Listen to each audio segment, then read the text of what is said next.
नारस लग सर गो तो तारन टाचस गो तारन ये वर्दन पर्दन सह दोदम सोन कोर दोदम पन्नस कोर खादर सह दोदम दोदम मे रोद ना कहें ना वह बह लजस तावनस कर खादर तड़लो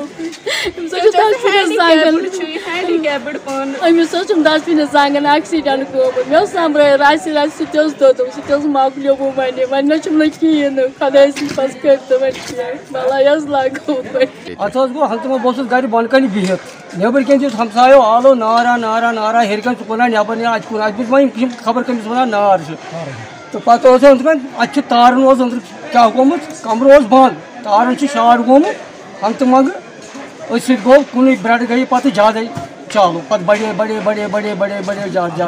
हम रिक्वेस्ट करते हैं गवर्नमेंट से कि डीसी साहब से खास तौर पर कि वो यहाँ पे आ जाए और हमारी कुछ हेल्प करें sir. Srinagar for assistant professor के लिए हमारा स्क्रीनिंग टेस्ट था, बट अनफॉर्चुनेटली हमें स्क्रीनिंग टेस्ट में अंदर आने ही नहीं दिया एनआईटी प्रेमिसेस के, क्योंकि ये कहा गया कि आप इनएलिजिबल हो। इनएलिजिबल हमें सिर्फ इसलिए रखा गया था क्योंकि हमें फॉर्म में गलती ये हुई थी कि हमें ग्रेड 2 देना था ग्रेड 1 की जगह, बट हम उनको बोलते थे कि हमें ये क्योंकि ग्रेड 2 लोअर ग्रेड है, इसके लिए स्क्रीनिंग है, हमें इसी के लिए एलिजिबल रखो। क्योंकि तब इंटरनेट नहीं चल रहा था फरवरी 2020 में जब उन्होंने ये रिक्रूटमेंट एडवर्टीजमेंट निकाली थी, तब से अभी तक 9 महीने हो गए थे और 9 महीने के बाद इन्होंने एलिजिबिलिटी इनएलिजिबिलिटी का लिस्ट दिया हमें। बट जब हमें इनएलिजिबल दिखाया तो 4 दिन दिए गए हमें कि आप इसको रेक्टिफाई कीजिए अगर आप किसी को कोई डिस्क्रिपेंसी है। तो हम उनके पास गए, हमने कहा कि हमें गलती से ये हो गया है ग्रेड 1 की जगह ग्रेड 2 की जगह ग्रेड 1, आप प्लीज़ इसका हमें ठीक कर दीजिए ताकि हम स्क्रीनिंग के लिए एलिजिबल हो। उन्होंने जब हमें डिनाई किया तब हम कोर्ट के पास गए, कोर्ट ने हमें ऑर्डर्स दिए कि इनका केस प्लीज़ फॉरवर्ड किया जाए।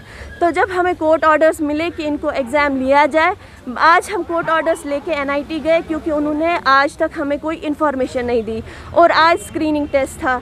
जब हम कोर्ट से वहाँ गए एग्ज़ाम देने के लिए, उन्होंने हमें अंदर आने नहीं दिया, कहा कि आप एलिजिबल नहीं हो। हमने कहा कि हमारे पास कोर्ट ऑर्डर्स है, उन्होंने उसको भी डिनाई किया। हमारी ये डिमांड है हमारा स्क्रीनिंग टेस्ट हो जाए, चाहे वो अलग से ही एग्ज़ाम अब लेना पड़े। ये स्कीम 2003 में बन गई थी, क्योंकि आप लोगों को पता है अनएम्प्लॉयमेंट रेट जो यहाँ है हमारी स्टेट में, यूटी स्टेट में, वो साल ब साल यहाँ पे बढ़ रही है। 2003 में जब हम लोग यहाँ पे एजुटेशन कर रहे थे कि हमें एक गवर्नमेंट जॉब दिया जाए अनएम्प्लॉयड टेक्नोक्रेट्स को, उस वक्त की जो गवर्नमेंट थी उन्होंने हमसे ये कहा कि हम सबको जॉब तो नहीं दे सकते हैं, हम एक स्कीम लॉन्च कर रहे हैं आप लोगों के लिए जिसका नाम रखा गया self help group of engineers. जो अनएम्प्लॉयमेंट टेक्नोक्रेट्स हैं इसमें, तब से लेके आज तक उनके लिए ये एक रोज़गार का ज़रिया बन गया था।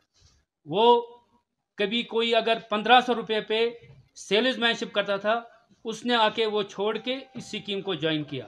अगर कोई हमारा भाई आउटसाइड काम करता था, जिसको वहाँ पे और यहाँ पे उसको अगर स्टेट में अपने होम में कोई प्रॉब्लम थी, उसने वो जॉब छोड़ के यहाँ पे आया, अपने घर में बैठा और इस स्कीम को ज्वाइन किया। तो आज तक इस स्कीम में तकरीबन कम से कम 10,000 लड़के एंगेज्ड है। लेकिन ऑल ऑफ अस उसमें कैबिनेट बाज़ाब्ता कैबिनेट गाइडलाइंस बन गई है, जो कि गवर्नमेंट ने बाज़ाब्ता कैबिनेट गाइडलाइंस है इसकी। लेकिन 2020 8 अगस्त को अचानक से इस स्कीम को 2 लाइन से स्क्रैप किया गया, without any reason, without consulting any stakeholder of this scheme. हमें यह समझ नहीं आ रहा है कि लेफ्टिनेंट गवर्नर साहब हमें क्यों नहीं मिल रहे हैं। क्या उनको शायद इल्म है कि ये जो हुआ है ये गलत हुआ है? जो ये अनएम्प्लॉयड यूथ है जिसके लिए वो कह रहे हैं कि हम आए हैं यहाँ पे डेवलपमेंट करने के लिए, हम यहाँ पे अनएम्प्लॉयड यूथ को एम्प्लॉयमेंट देना चाहते हैं। हम आज आप लोगों के सामने गवर्नमेंट को ये खासकर prime minister of India, home minister of India, जनाब लेफ्टिनेंट गवर्नर साहब से, चीफ सेक्रेटरी साहब से, भटनागर साहब से, सारे एडवाइजर साहब से ये अपील कर रहे हैं। हमने जिस तरह से पीसफुल प्रोटेस्ट किया, एक बार हम अपील कर रहे हैं कि इस स्कीम को रिस्टोर कीजिए as early as possible. Otherwise आप मजबूर हमें न करें कि हम फिर से सड़कों पे आएंगे। अगर with in a weeks time उन्होंने इस स्कीम को वापस रेस्टोर नहीं किया तो नेक्स्ट वीक से हमारी mass agitation across the Jammu and Kashmir start. आप सबके ध्यान में कि अक्टूबर में एक इंडस्ट्रियल पैकेज की घोषणा की गई थी जिसमें interest subvention 5% across the board दिया गया था। पहली किस्त उसमें 250 करोड़ रुपए की रिलीज हुई थी। अब जब बैंक ने कहा कि वो यूटिलाइज हो गया है तो उसकी दूसरी किस्त 250 करोड़ रुपए आज हम लोग रिलीज कर रहे हैं और जैसे ये खर्च हो जाएगा जो कमिटमेंट हमारा 950 करोड़ का वो हम पूरा देंगे। जैसे ये खत्म होगा फिर तीसरा ट्रांच रिलीज करेंगे। और एक दूसरी जानकारी आप लोगों के ध्यान में लानी आवश्यक है कि बैक टू विलेज और माई टाउन माई प्राइड कार्यक्रम में एक कार्यक्रम ये भी था कि हर पंचायत से 2 यूथ आइडेंटिफाई किए जाए और उनको फाइनेंशियल असिस्टेंस दिया जाए ताकि वो इंटरप्रेन्योर बन सके, अपना काम कर सके। तो लक्ष्य उस समय रखा था हम लोगों ने 2 यूथ पर पंचायत। आज की लेटेस्ट जो फिगर है 16,800 नौजवान और नौयुवतियों को अभी तक बैक टू विलेज और माई टाउन माई प्राइड कार्यक्रम के अंतर्गत फाइनेंशियल असिस्टेंस दिया गया है। Total amount 264 and the total amount is 264 crores. 16,800 youth. Yeah.